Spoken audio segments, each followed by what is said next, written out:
ప్రమాదం జరిగింది. బెంగళూరు నుంచి గోకర్ణం వెళుతున్న ప్రైవేట్ బస్సు ట్రావెల్స్ బస్ ఇది కంటైనర్ను ఢీకొంది.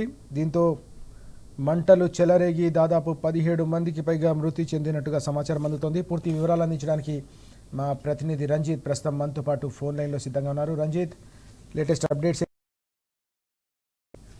ప్రస్తుతానికి చూసుకున్నట్లయితే ఇది క్రిస్మస్ వేళ కూడా ఘోరమైన రోడ్డు ప్రమాదం జరిగింది. దాంట్లో సజీవంగా 17 మంది చనిపోయినట్లుగా కూడా సమాచారం ఉంది. క్రిస్మస్ పండుగ వేళ కర్ణాటకలో ఘోరమైన రోడ్డు ప్రమాదం జరిగింది. ఇటీవల కర్నూలు జిల్లాలో జరిగినటువంటి సంఘటన మరవక ముందే కర్ణాటకలోని ఈ ప్రమాదం కూడా పెను విషాదం చోటు చేసుకున్నట్లుగా చెప్పుకోవచ్చు. బెంగళూరు నుంచి గోకర్ణ వెళ్తున్నటువంటి ప్రైవేట్ ట్రావెల్స్ బస్సును లారీ బలంగా ఢీకొనడంతో ఒక్కసారిగా బస్సులో మంటలు చెలరేగాయి. దీంతో పాటు ప్రయాణికులు తేరుకునే లోపు నిద్రలోంచి తేరుకునే లోపే మంటలు కూడా చుట్టూ బస్సు వ్యాపించడంతోనే దాదాపు 32 మంది ప్రయాణిస్తున్నటువంటి బస్సులో 17 మంది సజీవంగా దహనమైనట్లు కూడా తెలుస్తుంది. గురువారం రోజు తెల్లవారుజామున 3 గంటలకు ఈ ఘోరమైన రోడ్డు ప్రమాదం బస్సులు కనిపిస్తున్నాం. ఇందుకు సంబంధించినటువంటి ఆ దృశ్యాలు కూడా అక్కడ ఉన్నటువంటి స్థానికులు కూడా సమాచారం ఉంది. సంఘటన స్థలానికి స్థానికంగా ఉన్నటువంటి ఇన్ఫర్మేషన్ ఇవ్వడంతో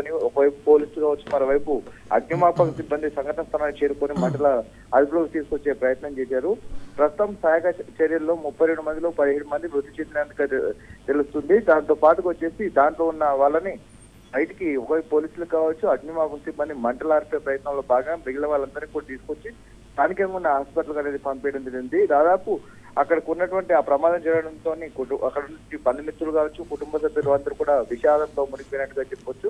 మొత్తం బస్సులో ఉన్న 32 మందిలో ప్రయాణికులు ఉండగా దాంట్లో 9 మంది క్షేమంగా బయటపడినట్టుగా తెలుస్తుంది. దాంతో పాటుగా 17 మంది కూడా మృతి చెందినట్టుగా కూడా స్థానికంగా ఉన్నటువంటి పోలీసులు సమాచారం ఇచ్చారు.